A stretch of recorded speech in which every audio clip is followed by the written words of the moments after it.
ओम शांति। अव्यक्ति परिवार में आपका स्वागत है। आज है दिन 15।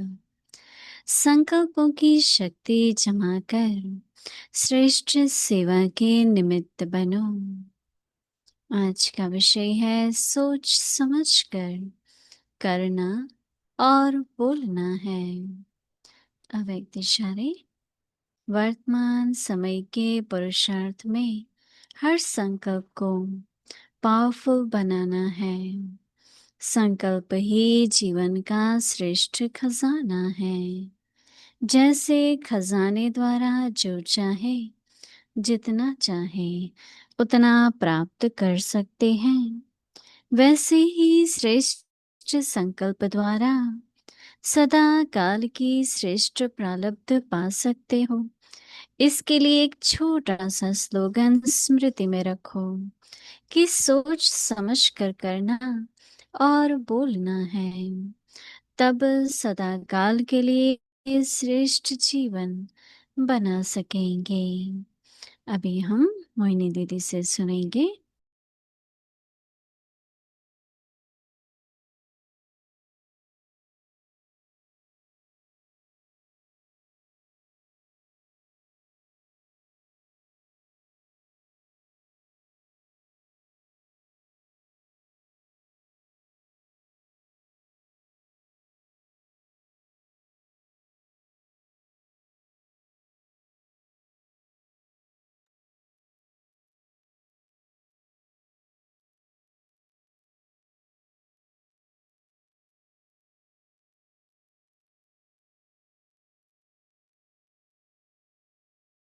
ओम शांति।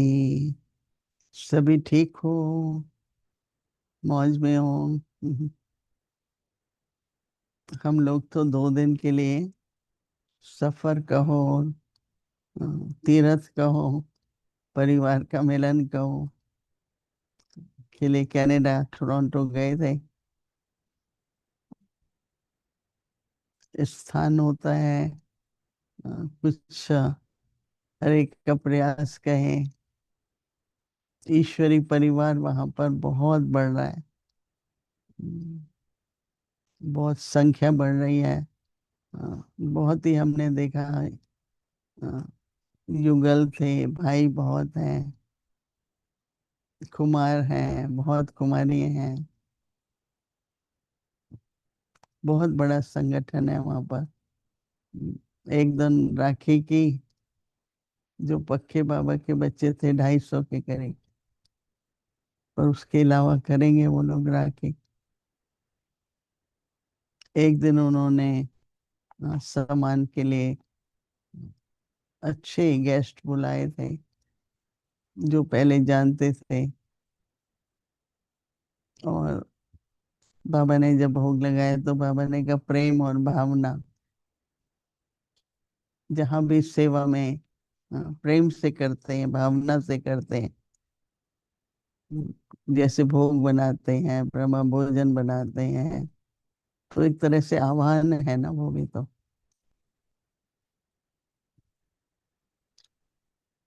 हॉल तो बड़ा है, 400 बैठ जाते हैं, 2 हॉल हैं। लेकिन भोजन के लिए बाहर टेंट लगा के व्यवस्था करते हैं। सब प्रेम से भोजन करके जाते हैं। बनाते भी अच्छा है। बहुत तो नहीं है जरूरी की वैरायटी की बात है, पर बहुत अच्छा होता है। तो आजकल बाबा संकल्प का कितना महत्व है। आपने कल वार्तालाप सुनी होगी, एरिक भाई पूछ रहा था आते कहाँ से है संकल्प। संग तो हमने तो ये समझा था कि जो संस्कार बने हुए हैं उनके द्वारा आते हैं। दूसरा, जो कर्म इंद्रियों से हम देखते सुनते हैं, उनके भी संकल्प होते हैं ना। कुछ देखा हमने तो विचार चला, और दोनों का आपस में बहुत कनेक्शन है। जो संस्कार बने हैं, कई बार ऐसा होता है, हम दादी के साथ बैठते थे तो दादी तो अपनी गहरी बातें करती हैं, घरेलू बातें करती हैं। तो एक दो नई बहनें बैठी थी, हमने कहा दादी ये तो नए हैं, नहीं समझेंगे। बोला नहीं, जिसको समझना है वो समझ लेते हैं। तो हम थोड़े सा सोच में पड़ गए कि उसको तो मालूम ही नहीं है। और है भी ठीक बात, हम लोग भी जब नए नए थे तो दादियों की बातें सुनते थे तो समझते थे ना। नहीं समझते थे तो एक दूसरे से पूछ लेते थे, भाई ये दादी क्यों कह रही थी, ये क्या रेफरेंस था।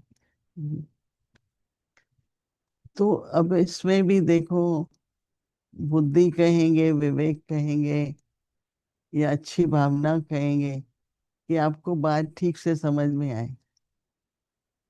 आजकल मेन बात यही हो गई है कि आधी बात समझ आएगी, आधी नहीं आएगी।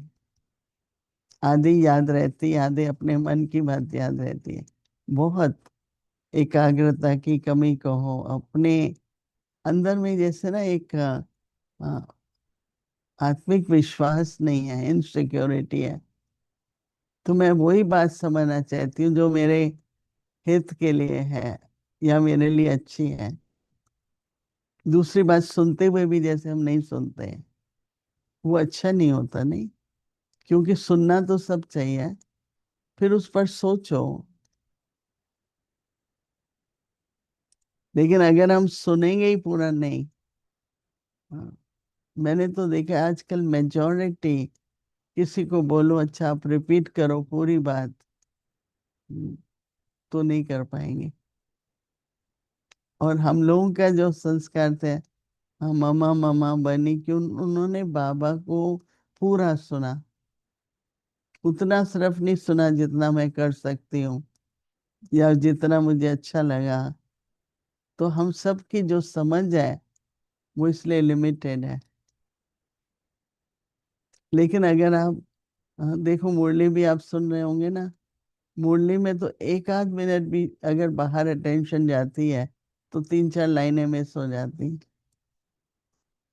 तो एकदम जैसे बाबा ने, हम लोग जब ज्ञान में आए तो बाबा, उन बच्चों को पहली लाइन में बैठना है जो एक सेकंड भी न इधर देखे न उधर देखे, न कुछ सोच चले। हम्म। तो बाबा को पता लग जाता था, अभी एक मिनट इनका ध्यान बाहर चला गया, कुछ पिछला सोच आ गया, ट्रेवल करके आए हैं, कोई वो बात याद आ गई बीच में, एक सेकंड, एक संकल्प भी बीच में आ जाता है तो कुछ मिस हो जाता है। तो चाहे वो मुरली सुनने में है, चाहे एक दूसरे की बात सुनने में है। फिर क्या होता है कि सुनने में अगर पूरा टेंशन नहीं है तो समझने में भी तो नहीं होगा ना। तो बात तो पता लग गई, पर उसकी गहराई क्या है, उसकी समझ क्या है, वो क्यों जरूरी है, वो कम होता है। वो कम होता है तो फिर बोलने में ऐसा हो जाता है। हम्म।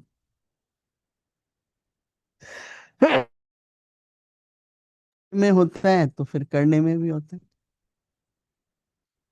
तो प्रैक्टिकल में व्यवहारिक रूप से वो ऊपर से ही शुरू हो जाता है। तो इसलिए पहले तो सुने ध्यान से। हम्म, हम कहना नहीं चाहते, बहुत बहुत समीपता में भी वो अपनी, जिसको कहते हैं ना, अपनी धुन में होता है मनुष्य। जो बात सोच रहा होता है वो उसको छोड़ना नहीं चाहता, पहले मुझे वही सोचना है। हम्म, तो इसलिए सुनना, फिर होता है सोचना, फिर होता है बोलना, फिर होता है करना। तो हम लोग बाबा से शुरू करें ना, आपस में तो जो है बाबा से शुरू करें। सुनते हुए हम कितना, कितनी परसेंटेज सुनते हैं। एकदम एक्यूरेट मुरली को सुनना, सुनाते सुनते हैं तो कोई एग्जाम्पल याद आ जाता है, अभी उसकी जरूरत नहीं है। तो उससे क्या होगा कि न केवल एकाग्रता बढ़ेगी, परंतु वो कर्म से पता लगता है कि उसने कितना सुना। धारणा से पता लगता है कि हमने बाबा की बात कितनी सुनी और कितनी समझी। तो बहुत अच्छी बात है। बाबा कहते हैं कि सोच समझ कर करना और बोलना है।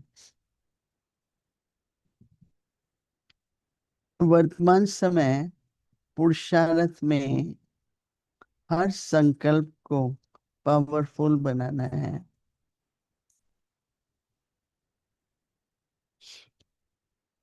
वर्तमान समय के पुरुषार्थ में हर संकल्प को पावरफुल बनाओ, क्योंकि संकल्प ही जीवन का श्रेष्ठ खजाना है। जैसे खजाने द्वारा न चाहे जो चाहे जितना चाहे उतना प्राप्त कर सकते हैं,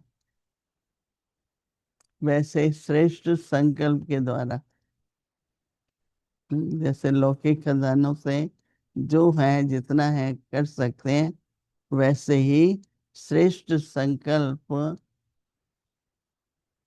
सदा काल की श्रेष्ठ पालना,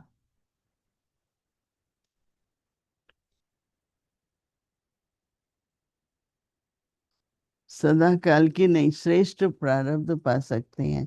सदा काल की श्रेष्ठ प्रारब्ध पा सकते हो। इसलिए एक छोटा सा स्लोगन स्मृति में रखो कि सोच समझ के करना है और सोच समझ के बोलना है। तो बाबा कहते हैं तब सदा काल के लिए आप श्रेष्ठ जीवन बना सकेंगे। तो हमको मिस नहीं करनी कोई भी चीज। अभी कहाँ से शुरू करें? तो मैंने बताया ना, बाबा की मुरली से शुरू करो। जब मुरली समाप्त होती है, बीच बीच में भी एक अटेंशन जाता है, अरे मैं कहाँ चली गई थी।